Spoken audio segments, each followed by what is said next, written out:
Olá pessoal, bom dia. Vamos dar continuidade à nossa matéria de economia.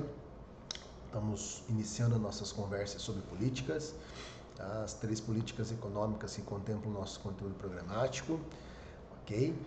E vamos debater um pouquinho mais. Então, lembrando sempre que nós não vamos estar falando sobre política partidária, né? Não é o foco nosso aqui, embora talvez, às vezes, algum exemplo ou outro de algum governo ou outro possa estar citando para vocês aí só para efeito de contextualização. Ok? Então vamos lá, deixa eu diminuir aqui a minha imagem para vocês poderem acompanhar. Tá? Tranquilo? Então vamos. A primeira política então que nós vamos conversar é sobre a política monetária. Então lembrando lá da aula passada, a palavra política é aquele conjunto de ideias que alguém está exercendo, está se fazendo exercer, onde um outro grupo de pessoas vai sofrer suas consequências, né? Lembra que eu comentei com vocês que poderia ser uma política dentro da nossa casa, dentro da nossa empresa, né? Qualquer local que vocês estejam, ou vocês sofrem a ação da política ou vocês fazem a política. Né? Se vocês são líderes nos lugares que vocês atuam, né? Se vocês que comandam a casa de vocês, vocês fazem as políticas lá de apagar a luz, do horário que tem o almoço, como que funciona, né? Que dia que lava a roupa, todo o funcionamento da casa é uma política. Assim como nas empresas que nós atuamos também são políticas, né? Nós sofremos ações da políticas, tem cartão ponto, não tem, às vezes as políticas são claras na paredes, né? Outras vezes não, e assim por diante que eu já havia comentado com vocês. No nosso caso aqui da aula nós vamos estar falando sobre política do governo federal, que é aquele que tem realmente capacidade dentro da economia de modificar as nossas vidas, de fato. Tá? Então são as políticas econômicas que o governo federal atua. E dessas políticas econômicas nós vamos conversar apenas sobre 3 delas, tá? Talvez as mais importantes, mas apenas 3, de centenas de políticas possíveis. Tá? Então a primeira nossa é política monetária. Então, política monetária, conjunto de ideias do governo federal, política federal, tá? Monetária, com relação à moeda. Tudo aquilo que venha envolver a moeda direta ou indiretamente é uma política monetária. Qualquer coisa que envolva a moeda, né? A tua capacidade de você, no dia a dia, estar envolvido com a moeda. Então, vou colocar exemplos mais práticos para vocês. Se nós vamos no supermercado e podemos comprar com cartão de crédito, nós podemos comprar com cédulas, nós podemos comprar em 3, 4 vezes, né? Que tudo aquilo que nós desejamos ou nós encontramos nas vitrines das lojas, exposto, está lá o preço determinado, tudo isso aí é uma política monetária que sai do mesmo órgão, tá? Tudo aquilo que envolve a moeda direta ou indiretamente, tá? Então, basicamente, isso é política monetária. Na sua grande maioria das vezes, as políticas monetárias são chamadas de conjunturais, ou seja, não precisa do Congresso para funcionar, tá? O governo pode mudar ela de uma hora para outra sem pedir isso para que o legislativo autorize ou não. Tudo bem? Então vamos tentar definir ela aqui. Nós temos uma definição do Paulo Sandroni. Deixa eu no design. Eu não gosto muito de passar definições para vocês em economia, porque o interessante é vocês construírem na cabeça de vocês, tá? Com as palavras de vocês.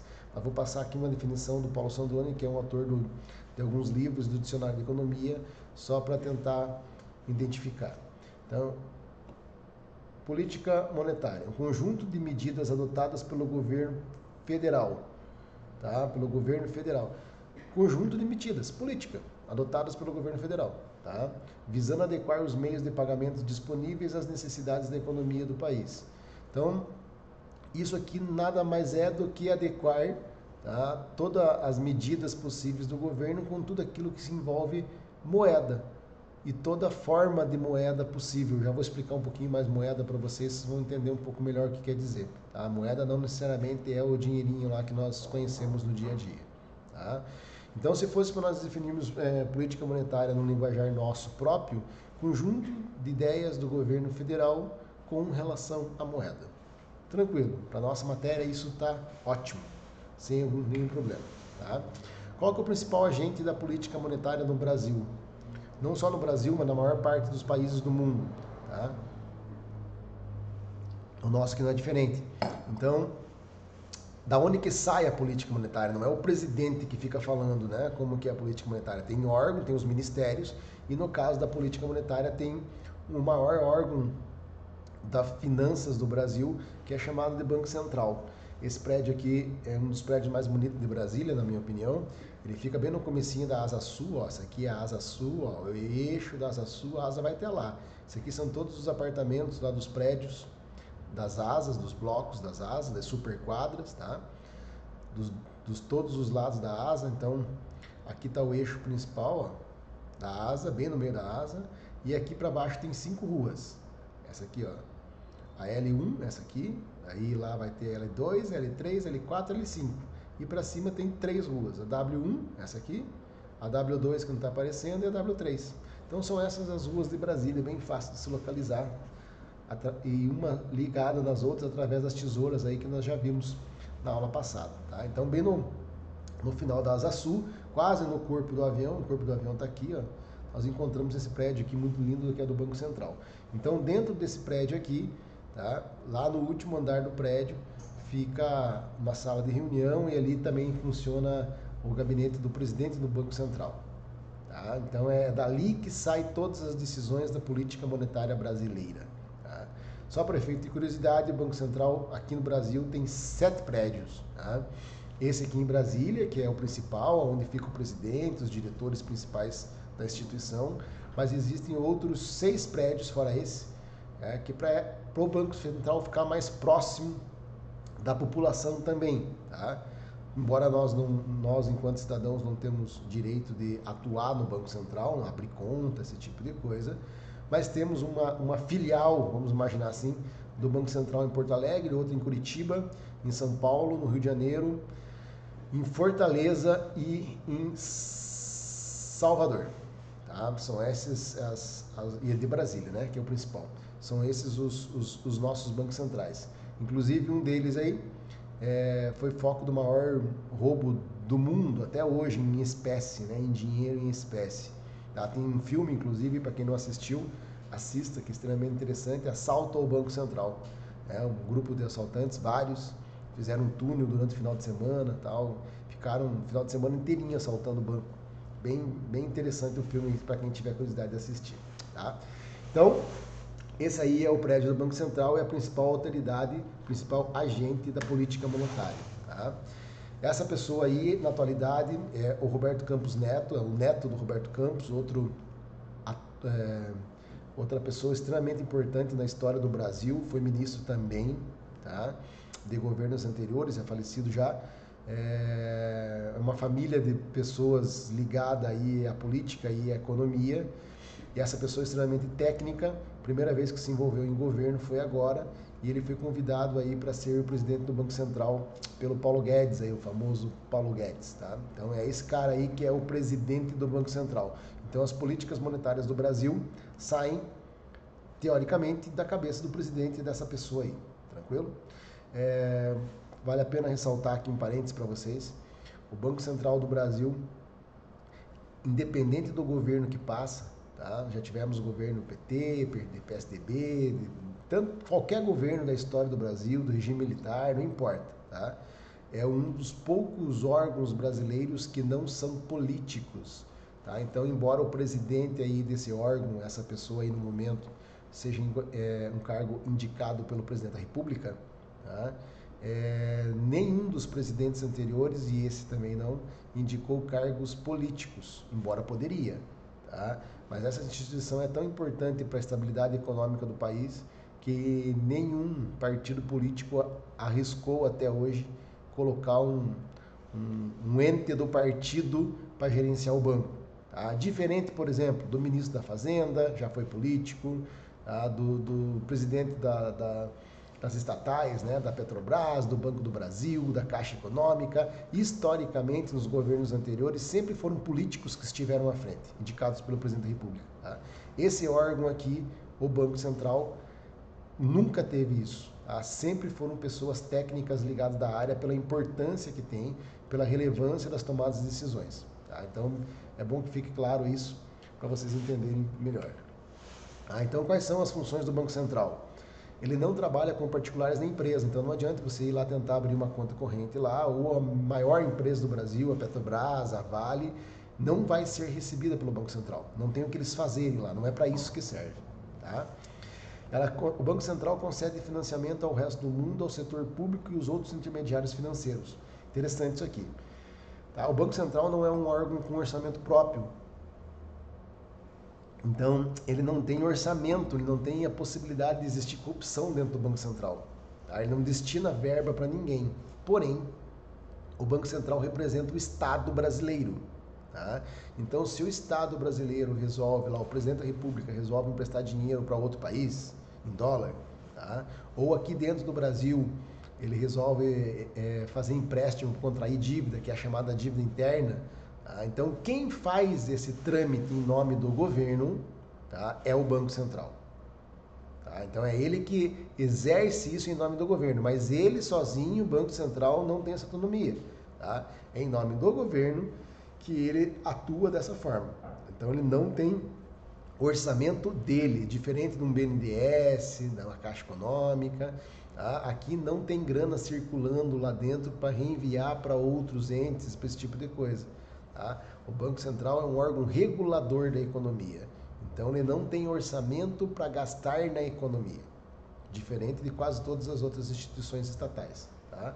Então, se por acaso o governo aí, o Lula ficou famoso que emprestou dinheiro para Cuba, né, para outros países, para o FMI inclusive, né, o Lula foi no governo dele que pagou a dívida externa brasileira, e a partir do momento que começou a sobrar dólares no Brasil, nós brasileiros, não, o Estado do Brasil ficou credor do FMI, e o Lula emprestou 14 bilhões para o FMI. Então hoje nós somos um dos países ricos, né, que financia o FMI, o Fundo Monetário Internacional. E no passado nós emprestávamos dinheiro em dólar do FMI porque nós não tínhamos dólar suficiente aqui. Tá? Quem faz esse trâmite, por isso que eu estou falando isso, é o Banco Central. Tá? E hoje em dia a principal função dele nesse parágrafo aqui, nesse ponto, é justamente isso aqui, ó. Ao setor público e aos intermediários financeiros. Então, quando o governo precisa se endividar, que é o caso nosso, né? Nós temos uma dívida de 4 trilhões de reais no Brasil, o governo federal deve para a sociedade brasileira. Quem vai emprestar esse dinheiro em nome do governo na sociedade é o Banco Central. Tá? Vamos para o próximo tópico aqui. Ó. É financiado pelo setor público na comercialização de dívida pública. É isso que eu estava comentando. Então, quando o governo arrecada tributo, tá, todo mês, e o tributo que ele arrecada já nos últimos anos, inclusive agora na atualidade, não é capaz de pagar todas as contas do governo, o governo precisa emprestar dinheiro. Tá? Então, quem que faz isso? O Banco Central, em nome do governo. Como que ele faz? Ele vende títulos públicos para as pessoas que têm interesse em pagar juro, tá? Em receber juro. Então, eu, por exemplo, vou lá fazer uma aplicação financeira de 10 mil reais e vou aplicar minha aplicação financeira em títulos da dívida interna. Eu compro títulos do governo. Então, eu invisto 10 mil reais para ganhar tanto por cento no final do mês. É basicamente isso. Esse dinheiro está indo parar na mão do governo para ele poder pagar as contas dele. Dívida interna ou dívida pública são sinônimos. Tá? Quem faz isso em nome do governo é o Banco Central. Tá? Concede créditos aos outros intermediários financeiros bancários, somente em moeda legal reais. Quem que são os outros intermediários financeiros? Os bancos comerciais. Tá? Então, para isso o Banco Central serve. Então, todo banco tem uma conta no Banco Central e o Banco Central empresta e toma dinheiro emprestado dos outros bancos, em nome do governo. Tá? Então, é isso, para isso que tem o último parágrafo aqui, ó, admite depósitos dos intermediários financeiros. Então, os bancos depositam seu dinheiro no Banco Central. Eu tenho a minha conta corrente de uma agência, tá? Vou lá, deposito o meu salário, por exemplo, né? Ou um dinheiro que eu tenho lá guardado. Tá? A minha agência está dentro de um banco, né? Esse banco tem uma conta dentro do Banco Central. Todos os bancos têm. Tá? Então, se por acaso o banco precisar de dinheiro, é o Banco Central que faz, às vezes, de banco para os outros bancos. Entenderam? Tem um slide aqui que está trocado de posição. Então, quais são as funções do Banco Central? ele é um órgão regulador da economia, o Banco Central. Então ele faz as regras de como funciona. Então muitas vezes vem uma discussão aí se o Banco do Brasil deveria ser privatizado ou não, tirando as paixões de lado, se vocês têm pessoas, parentes, amigos que trabalham no Banco do Brasil e obviamente que nunca irão concordar com essa ideia de vender o Banco do Brasil, porque lá atuam, lá vão ter a sua aposentadoria e assim por diante, tirando essas paixões de lado, o Banco do Brasil, por exemplo, tá, não tem função nenhuma para o Estado. Era um banco que poderia ser vendido de fato, né, assim como se escutam esses comentários, porque ele não tem nada de importante para o governo, tá? Sendo que o governo tem um monstro, né, em tamanho, em poder, que é chamado Banco Central, e esse sim faz todas as regras para o sistema financeiro funcionar, inclusive para o Banco do Brasil, que é um banco comum, normal. Tá? Então, às vezes, quando se discute isso aí, privatizações, tá? O Banco do Brasil é um órgão a mais do governo para gerar emprego público, para gerar corrupção, várias outras maneiras de o governo não ter o foco que realmente é organizar, planejar o país e não necessariamente ter empresas. Tá? Então o Banco do Brasil nada mais é do que uma empresa e ele, assim como Itaú, Bradesco, Santander e assim por diante, são subordinados às regras que o Banco Central faz para o sistema financeiro. Então o governo manda em todo o sistema financeiro através de políticas monetárias, através do Banco Central. Tá? Então por isso que ele é um órgão regulador. Tá? As principais funções do Banco Central. A emissão de moeda está por conta dele também, é na Casa da Moeda, é uma secretaria do Banco Central, tá? Mas funciona através do mando dele, é ele que determina imprimir mais moeda ou tirar moeda de circulação. Tá? Regulamentação do crédito, então se nós podemos comprar em vezes hoje no Brasil, né, em 12 vezes no cartão, esse tipo de coisa, quem deixa isso acontecer é o Banco Central. Só para vocês terem uma noção, no passado aí, não tão distante assim, o Brasil só poderia vender em 3 vezes. Então, se ia comprar um carro em 3 vezes, uma roupa em 3 vezes, não poderia ser mais do que isso. Tá? E todas as outras regulamentações, aí, por exemplo, como seguro, leasing, Finame, consórcio, tudo isso é regulamentado pelo Banco Central como funciona. Como é que era consórcio antes das 3 vezes aí? O consórcio era um consórcio informal. Reunia um grupo de amigos lá, sei lá, 20 amigos, por exemplo, iam lá na concessionária, faziam um sorteio, um churrasco, e naquele sorteio eles faziam um depósito de 20 parcelas, cada um depositava uma parcela e compravam o carro à vista da concessionária. Tá? Então era um consórcio entre amigos. Tá? E cada mês tinha esse churrasco e tirava um carro novo a cada mês. Mas tinha risco das pessoas que já estavam com o carro não pagar mais e as pessoas que não foram sorteadas não receber e assim por diante. Ao longo da nossa história, o Banco Central foi regulamentando tudo isso e hoje em dia são processos extremamente seguros e regulamentados pelo Banco Central. O consórcio não é mais assim, né? Funciona de uma maneira, você não sabe quem mais está com você no consórcio, ele é gigante em número de pessoas, diminui o risco e ele funciona perfeitamente. Então tudo isso, como exemplo, é o Banco Central que regulamenta. Tá? Manutenção do padrão monetário. Então, em todos os lugares que nós vamos, está escrito em reais, a mesma moeda, todo mundo tem consciência de quantas coisas custam. Tá? Por que é assim? É o Banco Central que regulamenta isso e obriga a ser assim. Tá? Então, em todos os lugares que nós vamos, está na vitrine o preço do produto exposto. Por que está lá? Muitas vezes não é do interesse. A loja quer mostrar um produto lá que agrada todo mundo e a intenção é que as pessoas entrem na loja para experimentar o produto, para ver se gostaram e lá no final, como estratégia de venda, realmente as pessoas saberiam o preço. Essa seria a maneira mais correta administrativamente, vamos imaginar assim. Porém, tem norma do Banco Central dizendo que não. Se vocês expôs um produto, obrigatoriamente você tem que colocar o preço total do produto lá. Isso funciona para carro, para roupas, para qualquer coisa que são expostas. Norma do Banco Central. Tá? Controle do câmbio, embora a gente vai conversar aqui sobre política cambial separada, mas quem faz a política cambial também é o Banco Central, é uma política monetária. Tá? Põe ao alcance dos outros bancos o mesmo serviço que eles prestam aos seus clientes. Então, tudo aquilo que os bancos fazem para nós, empréstimos de dinheiro e receber dinheiro nosso em conta corrente, o Banco Central faz para os outros bancos. Esse é o foco dele. Tá? Deixa eu voltar o slide aqui. O próximo slide aí é moeda. Então, para que serve a moeda? A moeda do governo. Tá? Para que ela existe?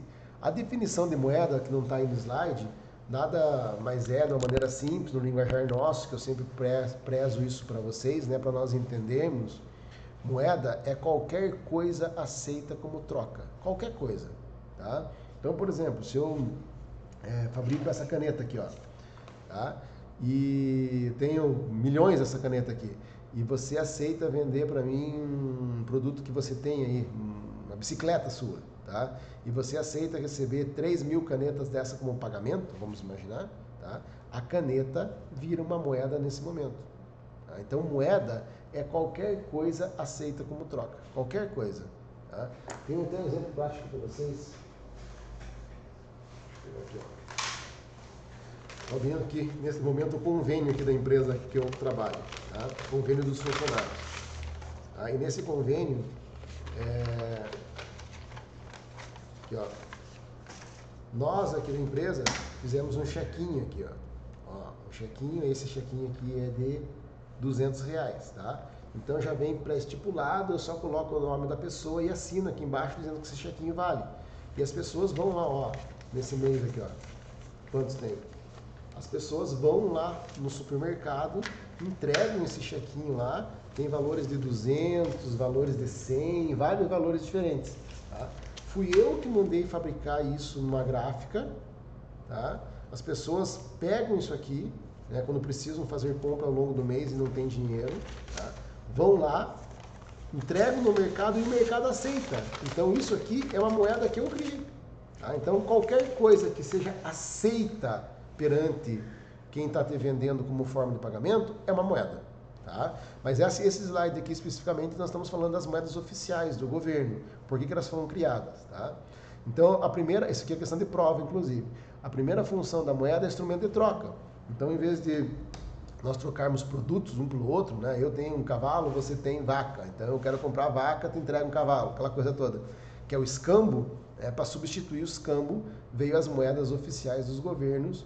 E hoje em dia nós usamos as moedas para transações, né? Extremamente importante, talvez a maior função da moeda. Tá? A segunda aqui, ó, é instrumento para denominação comum de valores.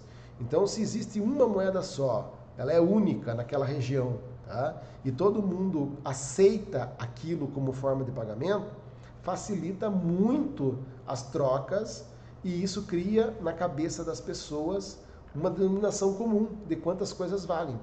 Tá? E os preços são mais ou menos estabilizados dessa forma. Então, vamos imaginar aí, eu vou comprar uma caneta dessa de novo, aí, repetindo. Tá? Se a pessoa falar para mim que ela custa R$50, eu sei que é mentira. Mas eu nunca comprei caneta. Como é que eu sei que ela não vale R$50? É justamente por isso. Porque as pessoas têm a denominação comum de quanto vale. Eu sei que essa caneta aqui pode valer, sei lá, entre 2 a R$15, vamos imaginar, no máximo possível aí, se ela tivesse uma marca diferenciada, alguma coisa assim, mas que isso não, tá? Então eu tenho noção de quantas coisas valem. Se eu for comprar uma calça, eu sei que ela pode ser de tanto a tanto, mesmo que eu não compre calça todo dia. É isso que quer dizer instrumento para denominação comum. Quando existe uma moeda oficial, nós temos mais ou menos uma noção de quantas coisas compram, quantas coisas custam. Tá? Se eu vou comprar uma pizza, eu sei que ela vai estar em torno de tanto a tanto.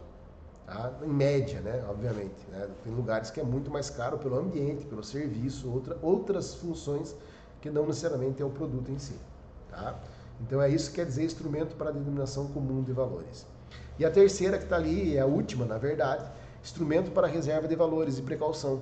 Então antes de ter a moeda, como que as pessoas acumulavam riqueza, ficavam ricas?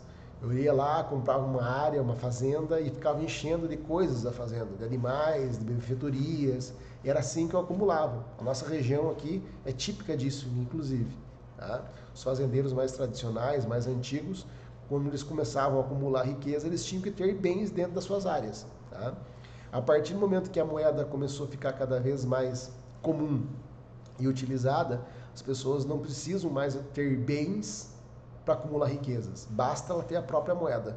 Tá? Então, se eu tenho muito dinheiro no banco, eu não preciso ter bens para dizer que eu tenho riqueza. Tá? Basta eu ter a moeda. Tá? E a quarta aqui, ó, que não se encontra em livros, vocês não vão encontrar isso na bibliografia, eu coloquei em vermelho aqui, inclusive, tá? Só para dar uma melhorada aí na informação da moeda. A moeda não foi criada para isso, mas hoje em dia ela é usada também para especulação.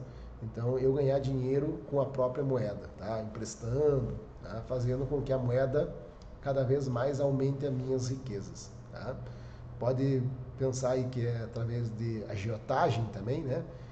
Embora a agiotagem é ilegal pelo fato de não pagar impostos no ganho do dinheiro. Mas é basicamente isso aí, ok? Vamos para o próximo. Meio circulante brasileiro, isso é outra questão de prova também, tá? Isso é importante vocês entenderem, eu atualizei esse slidezinho aí, eu tenho ele há tempos já, é difícil de montar esse slide, cada trequinho aqui eu tenho que pegar separado, ó. Pegar na internet, tem uma notinha de 1, de 2, de 3, colocar tudo dentro do slide, a moedinha também, saber como que funciona cada uma. Então, para vocês entenderem, aqui está me dizendo a quantidade que eu tenho de cada notinha dessa, e aqui o valor dessas notinhas em dinheiro. Tá? As moedas a mesma coisa. Tá? Então, para vocês terem uma ideia, quanto que existe de dinheiro no Brasil circulando físico? Notas e moedas. O total, ó, de dinheiro é isso, das moedas comemorativas e das moedinhas. Tá? O total, dia 25/5 agora, semana passada, essa semana, né? Essa semana ainda, foi de, vamos ver lá, ó, centavos, R$26, 153 mil reais, 731 milhões de reais, 311 bilhões. 311 bilhões, 731 milhões, 153 mil, R$26,88. Isso é exatamente o que está circulando no Brasil hoje. Tá? Aonde que está esse dinheiro? Está no cinzeiro do meu carro, eu gosto de guardar moedas no cinzeiro. Está na gaveta da casa das pessoas, as moedinhas, né? Está nos cofrinhos, tá? As notas estão nas nossas carteiras, está nos bancos 24 horas, ela está circulando. Por isso que leva esse nome. É o meio de pagamento, é o meio que eu uso para pagar, que está circulando. Então é o meio circulante brasileiro. A definição do meio circulante é a soma de todas as moedinhas e todas as cédulas brasileiras. Tá? Isso se chama meio circulante. Então, quando vocês escutam, às vezes, aí na televisão, no jornal, alguma coisa assim, estão lendo uma revista que fala sobre o governo criou-se a hipótese de fabricar dinheiro. Não é aumentar o meio circulante essa informação. Essa informação, basicamente, é o governo precisar de mais grana para poder honrar com seus compromissos. O dinheiro dos tributos não está sendo suficiente e, ao invés dele emprestar dinheiro, que deveria ser a maneira correta, tá? Ele vai lá na conta corrente dele, ó, manipula a quantidade de dinheiro que tem na conta corrente e aumenta. Isso é criar dinheiro para o governo. Tá? O governo tem poder para isso. Só que arrebenta a economia quando ele faz. Tá? Então, quando o governo falta dinheiro para ele, ele deve vir no mercado e emprestar dinheiro. Assim como nós fazemos também, se nós precisamos. Tá? E nós emprestamos dinheiro físico assim? Não. Nós vamos num banco, emprestamos dinheiro, acredita na conta. Tá? Esse dinheiro físico, que é o meio circulante, nós usamos ele para nós pagarmos, é uma das maneiras para nós pagarmos algumas contas. Tá? E a tendência dele num futuro aí não tão distante aqui no Brasil é que a quantidade disso aqui diminua cada vez mais e a gente comece a usar em outras formas de pagamento e não apenas o meio circulante. Vou pegar a carteira aqui, ó. Então, como que eu, ó, minha carteira essa aqui, ó, não tem dinheiro nela. Ó. Tá? Dificilmente eu tenho meio circulante comigo. Difícil, ó, tem uma notinha que tá dobradinha aqui só, uma emergência, mas dificilmente eu tenho essa notinha aqui, tá? Então o que que eu uso? Eu uso outra forma de pagamento. Crédito, eu não preciso de dinheiro e eu consigo fazer conta, tá? Pagar conta. E eu não tenho dinheiro, crédito, tá? Eu aqui tenho um de débito. Aqui eu tenho dinheiro que está no banco virtual, que não é meio circulante, não é isso aqui, e eu passo o cartão e eu pago a conta. Tá? Outra forma de pagar. O que mais que eu tenho de forma de pagar? Eu fico doente, vou no hospital, vou pagar a conta. Eu pago por mês um plano de saúde, então eu não preciso pagar. Eu tenho outra forma de pagar. Passo esse cartãozinho e consigo ser atendido. Tá? Só isso que eu tenho, acho, de cartão aqui. É isso aí. Tá? Então, na atualidade, nem preciso mais disso, inclusive, né? Isso aqui vai deixar de existir já. Hoje em dia, o próprio celular vai fazer o sistema de pagamento. Então, eu não preciso mais estar operando ele desta forma. Então, eu entro lá na minha conta corrente, ó. Entro na minha conta corrente e pago todas as minhas contas por aqui, né? Pode ser através de boleto, pode ser de débito automático, de várias outras formas. Tá? O meio circulante é a moeda tradicional impressa ou cunhada, né, no caso das moedinhas, que nós optamos em fazer os nossos pagamentos. Aqueles países mais evoluídos tecnologicamente, no caso da Coreia do Norte, Coreia do Sul, tá, já está programada a data deles de deixar de existir a fabricação das moedas oficiais físicas e o meio circulante vai deixar de existir. Tá? Então, outra informação só para vocês terem ideia. Quando que o governo, então, pede para a Casa da Moeda fabricar mais ou menos o meio circulante? Conforme o uso. Então, agora aí na época que nós estamos vivendo, né, que o governo está entregando aí para os cidadãos R$ 600 por mês e tal, é sacado esse dinheiro. Então, precisou-se emitir mais, porque as pessoas estão indo sacar a grana literalmente. Não tem a conta corrente. Eles estão sacando dinheiro, boa parte das pessoas. Precisa emitir mais. No final do ano, quando as pessoas estão em férias e vão viajar, geralmente quando nós vamos sair viajar, nós levamos dinheiro mesmo, físico, né, em novembro, dezembro, até o carnaval. Então, o Banco Central tem esse estudo através da Casa da Moeda e sabe que precisa abastecer os bancos comerciais com mais meio circulante. Então, ele coloca mais dinheiro disponível nos 24 horas para nós sacarmos. Tá? Então, meio circulante é só um dos muitos meios que nós temos para pagar as contas. Tranquilo? Isso é o meio circulante. A soma dos dinheirinhos que nós temos disponíveis. Tá? Eu passei esse slide. Então, vamos imaginar, eu fiz um cenário aqui para vocês de duas políticas monetárias do governo, se ele optasse, né? Não é o caso, mas só para vocês entenderem. E as duas medidas bem extremas, uma quando o Banco Central opta em colocar muito dinheiro no mercado, muito dinheiro, tá? E outra quando ele coloca pouco dinheiro disponível no mercado, através das políticas. Tá?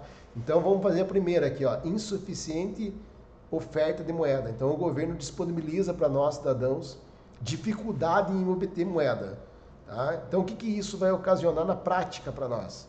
Tá? Racionamento de crédito, eu vou tentar pegar dinheiro no banco, cada vez mais difícil, comprovar renda, comprovar que eu tenho bens para deixar em garantia, fica difícil eu pegar o crédito, não tem para todos. E daí os bancos selecionam para quem quer emprestar. Tá? Quando um produto tem pouco, o preço do produto sobe, é a taxa de juros do dinheiro. A taxa de juros é o valor do dinheiro. Então se tem pouco, a taxa de juros sobe. Tá? Os investimentos das empresas se tornam inviáveis. Então, como a taxa de juros é muito alta para me emprestar um dinheiro, para me comprar uma máquina, por exemplo, para aumentar o tamanho da empresa, eu deixo de comprar a máquina porque o juro que eu vou pagar no empréstimo desse dinheiro é maior do que o lucro que eu vou ter com ela, o percentual. Então, eu deixo de investir e não compro a máquina. Tá? Quando a taxa de juros é muito alta, porque tem pouco dinheiro no mercado, nós, consumidores de maneira geral, deixamos de comprar. Eu não vou comprar o carro porque a parcela do carro ficou muito alta devido ao juro e retrai as vendas, principalmente de bens duráveis, carros, geladeiras, televisões e assim por diante, casas e assim por diante. Tá? Qual que é o reflexo disso? Se as empresas vendem menos, nós consumimos menos, o reflexo é um desemprego, reflexo de salários mais baixos, tá? E pode chegar aí a uma recessão, tá? Que é o que nós estamos vivendo hoje no Brasil, não por esse motivo, né? Mas a insuficiência de oferta de moeda faz com que isso ocorra também. Desemprego em massa, falta de grana, falta de vendas e assim por diante. Tá? E o fluxo da economia, se continuar assim, regredindo, pode nos levar a uma depressão. Então, extremos nunca é bom em lugar nenhum. Tá? O extremo de uma política monetária quando prega por pouco dinheiro no mercado, ocorre essas características. São só informações isso, tá? Ao contrário, quando o governo resolve colocar muito dinheiro no mercado, também não é bom, tá? Mais do que deveria. Então o que acontece? Provoca hiatos inflacionários. Muitas pessoas com disponibilidade e oferta de dinheiro vão comprar um carro, tem financiamento fácil, não precisa comprovar renda, não precisa da garantia. Cheguei na loja, saí com o carro, mesmo não tendo a grana, tá? É dessa forma que é o exagero, tá? Então, a linha de crédito é disponível para todos, muita facilidade. Isso é um exagero do suprimento monetário. Então, se todo mundo quer comprar um carro porque todo mundo pode, porque as linhas de crédito permitem, não vai ter carro para todos e o preço do carro sobe. Isso é para carro, para televisão, para comida, para qualquer coisa. Tá? Aumento do consumo, exagero. Todo mundo com dinheiro quer consumir mais, cada vez mais. Faz parte da nossa natureza. Tá? A alta dos preços em gerais, né? Todo mundo querendo comprar, e um desajuste completo do setor produtivo. As empresas viram um caos, não conseguem planejar porque sobe matéria-prima, sobe preço, sobe salário, vira um inferno. Nós vivemos isso no Brasil nos anos 80 e nos anos 90. Foi terrível. Tá? A salvação nossa veio no Plano Real, que deu um fim às inflações, às megas inflações que nós tínhamos, e um dos motivos, inclusive, era justamente isso aqui, era o exagero do suprimento monetário. O governo fabricava dinheiro para pagar as contas a mais do que tinha de dinheiro na economia. Tá? E isso provocava, de fato, inflações elevadas no Brasil. Tranquilo? Tá, nós vamos conversar agora sobre um assunto aí que talvez o foco, é a principal coisa do Banco Central e da política monetária. Tá? Tem duas questões de prova de vocês sobre esse item aí chamado Selic. Tranquilo? Então vamos devagar. Tá? O que é Selic? Tá? Se eu perguntasse isso na sala de aula para vocês aí, muitos iriam dizer que era uma taxa de juros para mim, provavelmente. Tá? Algum ou outro ia falar isso aí, de fato é. Tá? Só que antes dela ser uma taxa de juro, a sigla Selic é uma sigla, tá? Ela tem um significado. Então, a sigla diz que é Sistema Especial de Liquidez e Custódia. É um sistema, hoje em dia, de informática, tá? Que controla os empréstimos interbancários, controla a grana, o real do Brasil, nos bancos, entre os bancos. Tá? Então, o que é a Selic de fato? É um sistema. Se usou-se dessa sigla do sistema para dar o nome a uma taxa de juro, ok? Então, o governo, a cada 45 dias, lá no Banco Central, através da política monetária, que é o nosso assunto, tá? Se reúnem numa sala lá no último andar do Banco Central, e quando os diretores do Banco Central se reúnem e mais o presidente do Banco Central, que é aquela pessoa que, nesse momento que eu mostrei a foto para vocês, tá? Eles formam um Conselho de Política Monetária, chamada Copom, com O, Copom. Tá? Esse conselho, das pessoas que entendem da política monetária, da economia do Brasil, tá? Vão decidir as principais regras da política monetária para os próximos 45 dias.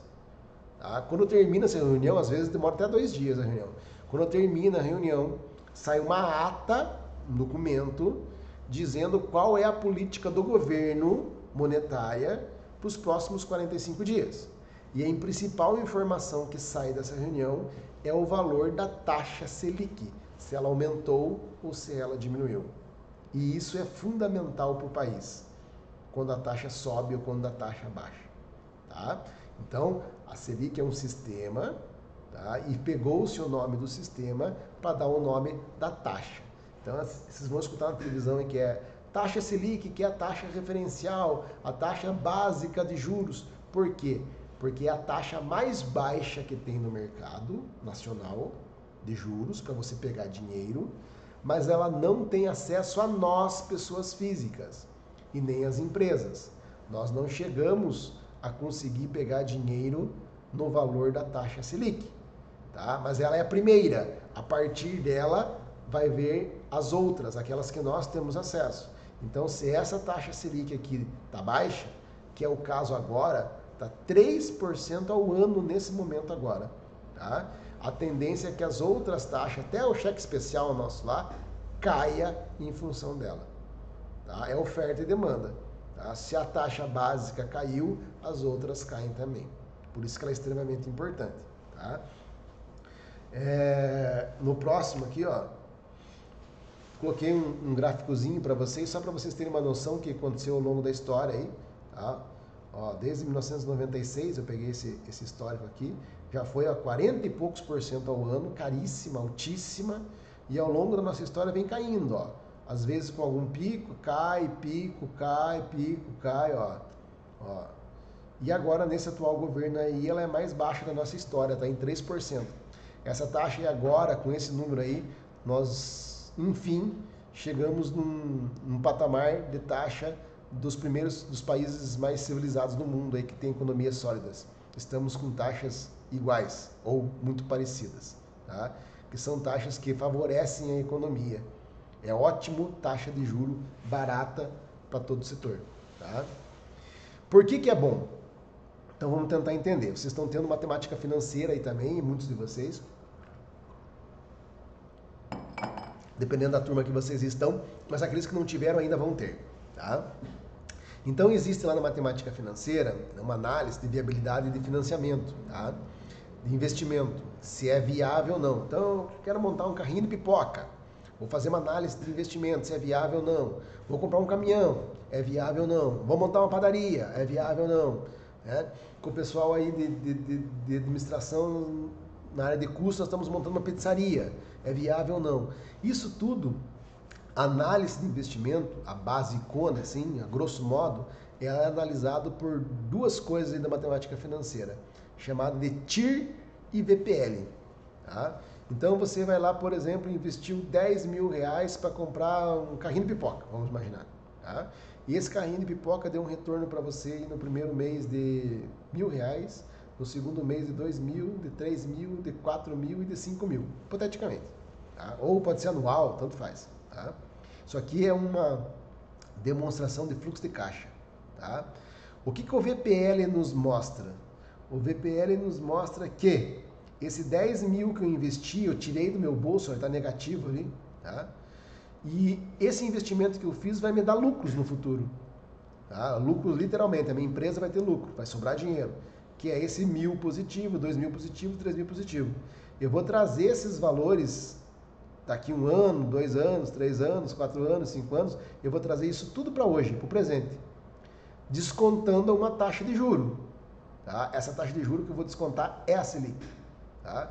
Então eu vou trazer tudo a taxa de juro, vou diminuir o valor do investimento que eu fiz e vou perguntar qual que é o meu valor presente líquido desses fluxos de caixas, se eles foram viáveis ou não. Tá? Não é o caso aqui explicar isso para vocês, vocês vão ter oportunidade de assistir as aulas sobre isso depois, mas aonde que entra a Selic nisso aqui? Ó? Tá? Vamos imaginar que o resultado da TIR, taxa interna de retorno deste investimento aqui, tá? Foi de 5% ao ano. Então, se eu fizer esse investimento aqui do carrinho de pipoca, eu vou ganhar 5% de lucro. Tudo bem? Ótimo. A pergunta, eu devo investir ou não? Tá? Se a Selic aqui no Brasil, mês 5 agora, indo para o mês 6 vai continuar esse valor, é de 3% ao ano, a resposta é sim, devo investir. Eu vou ganhar 5% no negócio que eu montei, do que eu deixar meu dinheiro aplicado no mercado e ganhar somente 3%. Então, vale a pena eu investir. Então, o que vai acontecer? Quem tem dinheiro aplicado no mercado financeiro, na aplicação, Itaú, Bradesco, Banco Brasil e tudo mais, vai começar a sacar esse dinheiro e vai começar a fazer conta, que é, eu tenho 500 mil aplicado no banco, está me rendendo 3% ao ano, puxa, muito pouco, o que eu posso fazer? Vou comprar um apartamento. Tá, mas eu já moro num lugar. Não, vou comprar um apartamento para alugar.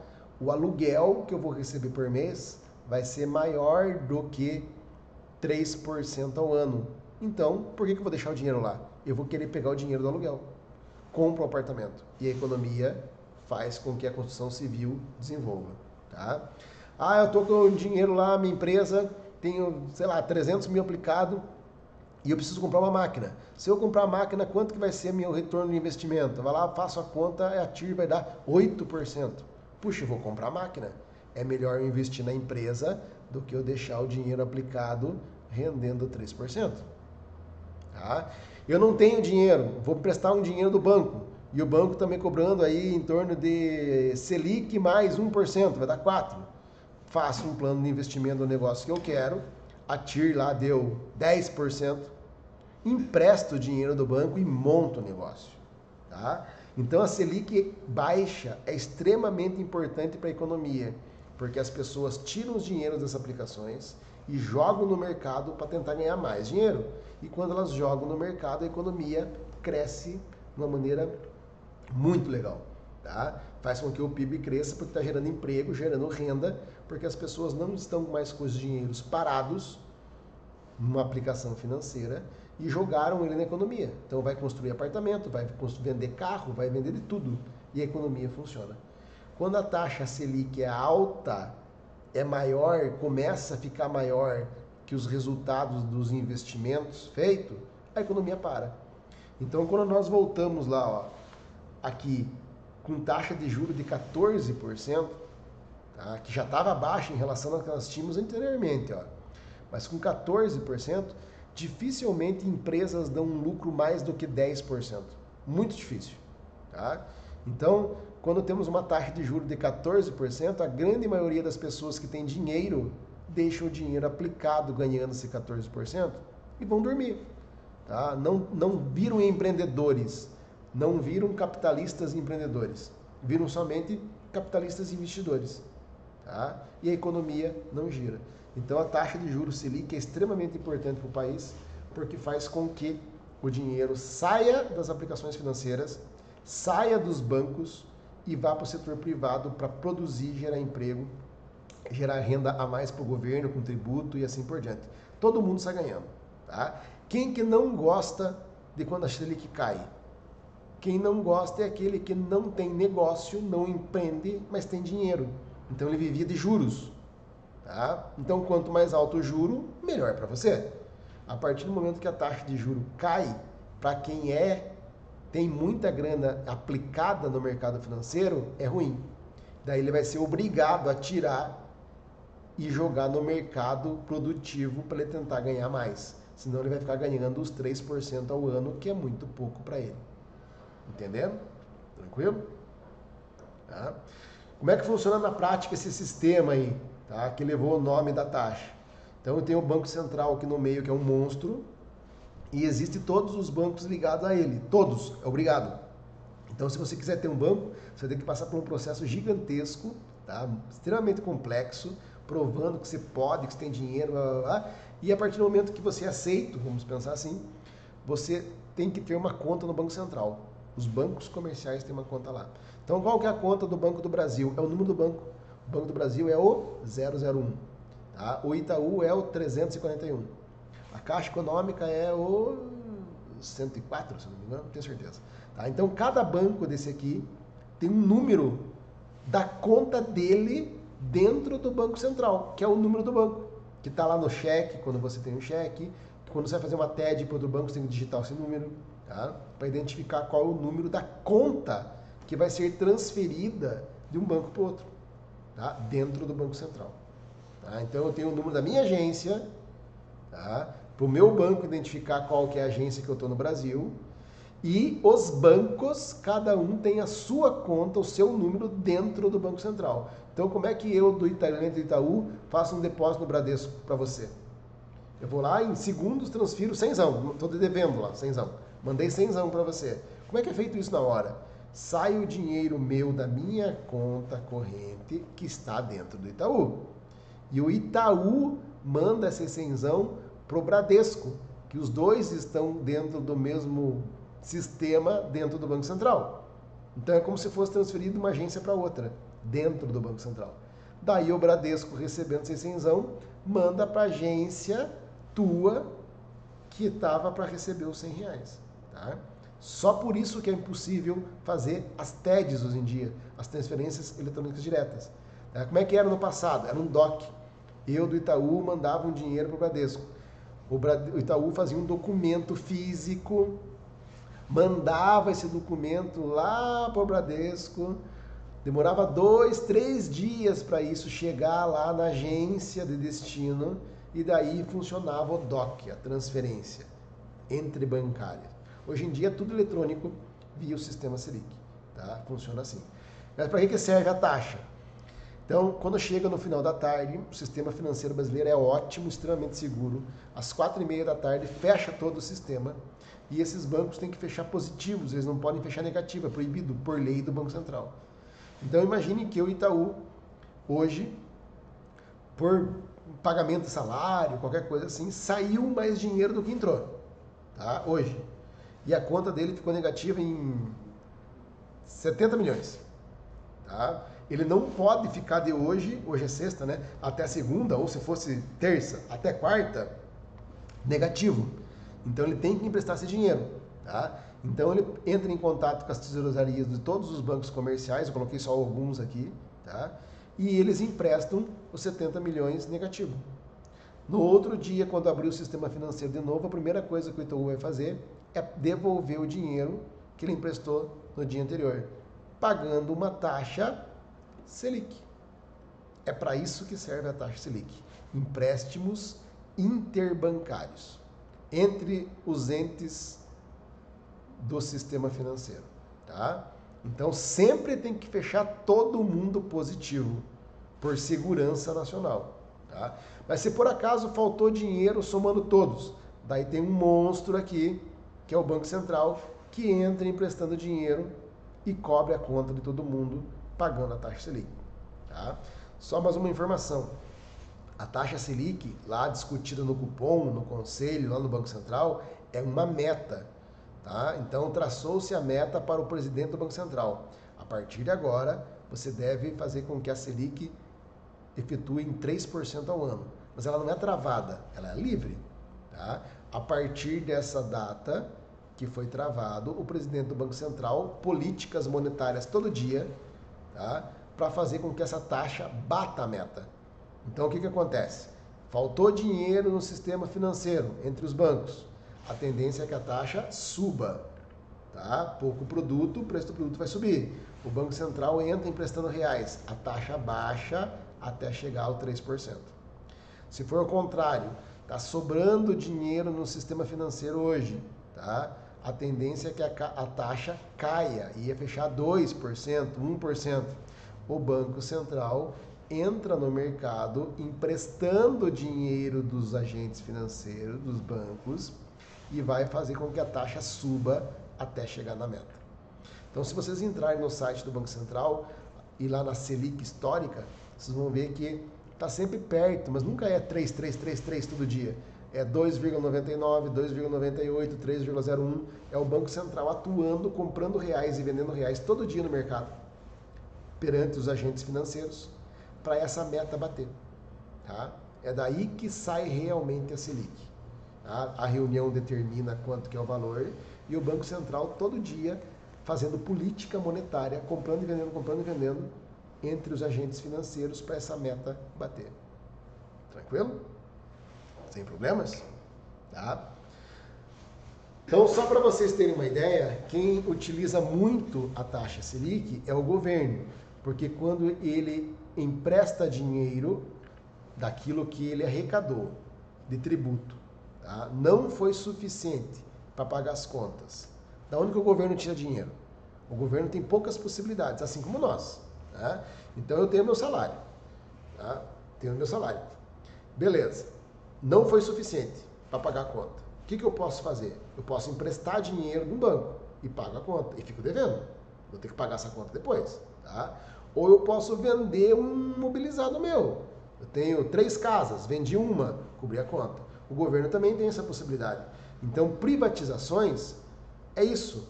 Eu vendo esse dinheiro entra no governo e ele pode fazer alguma coisa com ele, inclusive pagar a conta, a dívida pública. Tá? O que os governos estão fazendo na atualidade? Historicamente, desde lá do Plano Real do Fernando Henrique, lá do Itamar, não conseguem mais honrar com seus compromissos. O dinheiro arrecadado, o salário, né, o tributo do governo, não é suficiente para pagar todas as contas. Então, o que ele tem feito? Ele tem emprestado dinheiro. Às vezes vendeu alguma coisa ou outra, tá? Mas basicamente emprestado dinheiro. Então essa dívida que foi passando de um governo para outro, ó, todo ano, ó, foi crescendo, e a Dilma entregou aí no governo atual em 4 trilhões de reais. 4 trilhões de reais. Essa é a dívida interna do Brasil, é o maior problema econômico que nós temos. Tá?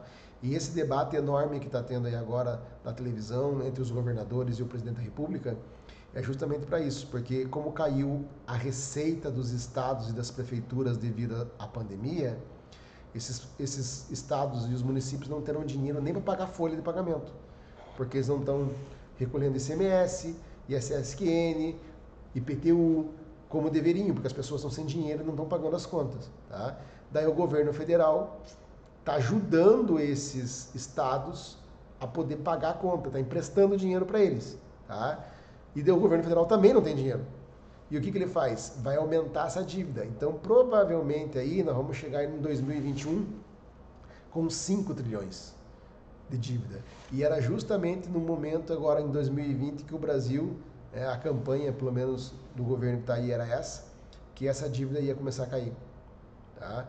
Mas devido à pandemia, provavelmente em 2020 vai para 5 trilhões aí. Tá? Por que isso é muito ruim? Porque toda dívida demanda de um pagamento de juro. Tá? E o juro de 4 trilhões é absurdamente alto. Então o dinheiro que nós arrecadamos do tributo, o Brasil arrecada tributo, maior do que o da educação, maior do que o da saúde, só não é maior que o da Previdência. Esse dinheiro vai para pagar juro. Esse juro aí. Tá? Por isso que é complicado. Mas qual que foi a notícia boa que nós tivemos ao longo do tempo nesse sentido? Deixa eu pegar meu calculador aqui. Ó, só para vocês terem uma ideia, vamos fazer cálculo no passado. Estou mostrando para vocês aí que a dívida é de 4 trilhões. Então eu vou colocar aqui na calculadora 4.249. Se nós tivéssemos com aquele juro do passado aqui, ó, de 14%, não vou nem pegar aquele lá atrás, tá? 2015 aí, ó, dos governos anteriores e recentes, tá? Vou colocar 14 redondo. 14% em cima de 4 trilhões dava 495 bilhões de reais. Bilhões de reais para pagar juro. Na hora que o governo resolveu diminuir a taxa Selic para 3, que nem está agora, tá? Só o juro que ele paga, porque o governo paga Selic, só o juro que o governo paga de 494 caiu para... Era 4 trilhões 249. 3%, 127 bilhões. Caiu de 594. Quer ver? Deixa eu diminuir aqui, ó. 594 menos. Ó, foi economizado só com juro da dívida, só pelo motivo de mudar a política monetária brasileira e derrubar a taxa Selic. Só isso. Foi economizado por ano 466 bilhões de reais, comparado a uma juro de 14 para 3. Tá? 462 bilhões de reais, não tem nada no orçamento brasileiro que gaste isso. Educação, saúde, acho que nem a Previdência. Eu posso até levantar esses dados para vocês. Então era muito dinheiro economizado, deixado de gastar com juro barato. Então uma Selic barata é bom para o governo, que paga juro menor da dívida, é bom para as empresas que vão poder investir, porque a TIR dela vai ser maior que a Selic, vai valer a pena as empresas aumentarem de tamanho, tá? Todo o projeto de viabilidade financeira dá positivo, eles vão querer aumentar e gerar emprego, tá? E para as pessoas físicas é ótimo, porque nós temos dívida também, o nosso juro, que não é a Selic, cai também, não fica tão alto que nem era, tá? Mas vai gerar mais emprego para nós na economia, porque as empresas estão investindo. E a compra que nós fazemos parcelada, carro, casa, geladeira, televisor, a parcela que nós pagamos por mês, que é o valor do bem mais o juro, vai diminuir. Então vai ficar muito mais fácil de nós comprarmos parcelado, financiado. Tá? Então juro caindo é bom para todo mundo. Quem que é o único que perde, que torce contra? é aquele que não está na economia produzindo, é aquele que está com o dinheiro parado, aplicado. É só esse que não quer, que torce contra, tá? Mas isso é uma minoria muito pequena no Brasil. Tá? Aquela minoria que tem muito dinheiro e não transforma esse dinheiro em produção. Fica com o dinheiro parado, aplicado. Tranquilo? É uma questão de prova isso aí, inclusive, tá? Se a taxa Selic cair ou subir, quem que se beneficia? Beleza? Tranquilo? Vou encerrar o vídeo aqui e daí o próximo que nós vamos estar conversando é a política fiscal. Vai ter mais 2 vídeos então, o fiscal e o cambial. Ok? Um abraço.